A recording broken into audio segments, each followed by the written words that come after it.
What is up, guys? Today I'm going to be doing a review on my top 5 soft plastic baits for all scenarios. Fall, spring, winter. Not winter on the frog, but all the other things besides the frog. So I'm just going to start it out. Stick baits. Definitely, if you haven't used these a lot, it's something to really try. There's so many different applications. Use it for Texas rig, Carolina rig, pegging it, using it for heavy cover because it's really thin. Yeah, it's definitely a great bait for covering water, and if you use this a lot, it's definitely a good confidence bait when working a new lake.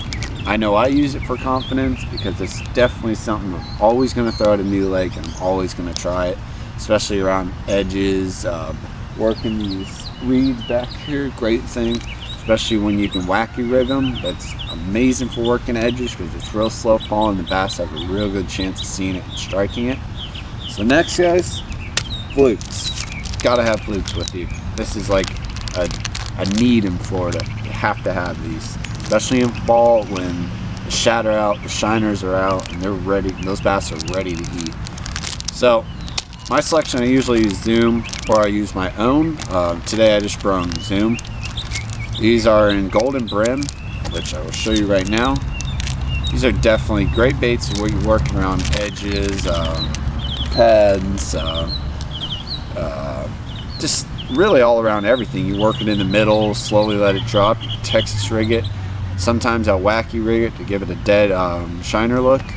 Definitely another thing you can go for. Let's see, next thing is finesse, which right here I have big bite bait squirrels. These baits are awesome, especially for working the bottom on like a Texas rig or a rugby head by VMC or a football head, which these work great, guys, especially fall and in spring, and when the water is really like either hot or it's really pressured. These baits produce amazingly.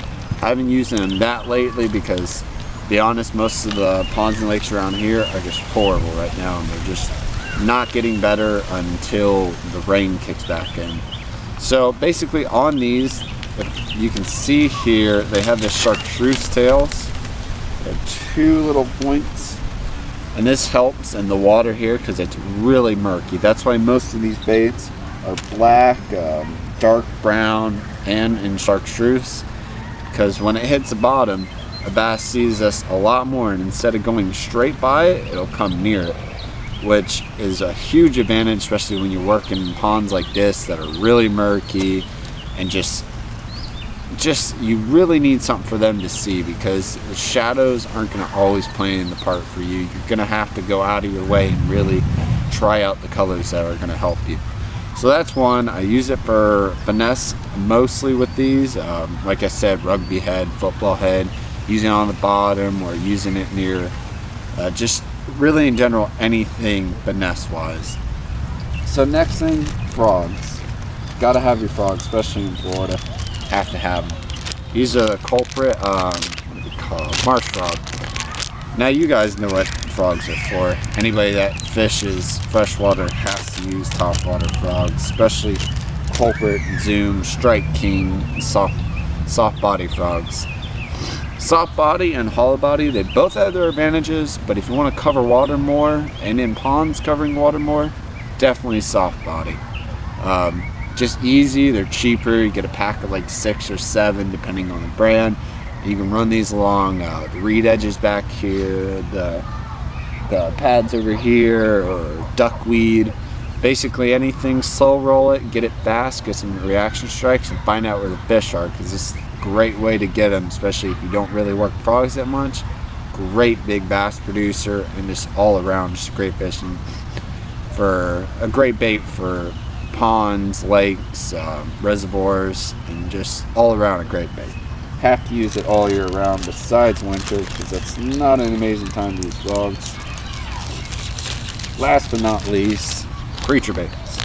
In general, ugly otters. Like I said, the water here is really murky, so black and blue have to go for it. These definitely allow me to kind of work water fast, but a good hopping technique, because as you can see, it kind of has a shad presentation on the body. and depending on how you work it, it'll be falling and they'll see that, maybe think it's a shad.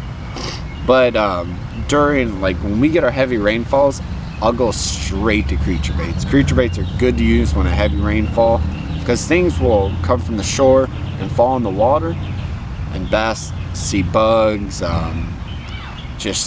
basically bugs and just little stuff, and all the shad and shiners are kind of getting swept around, especially if you got like a pipe that's in the water that drains from a certain part. It's like retention, and it definitely brings current and it brings bait and bass to one area.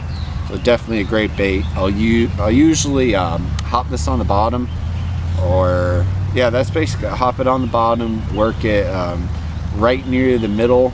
Like if I was working 10 feet hole, I'd work it right around 5 feet as much as I could and try to get something.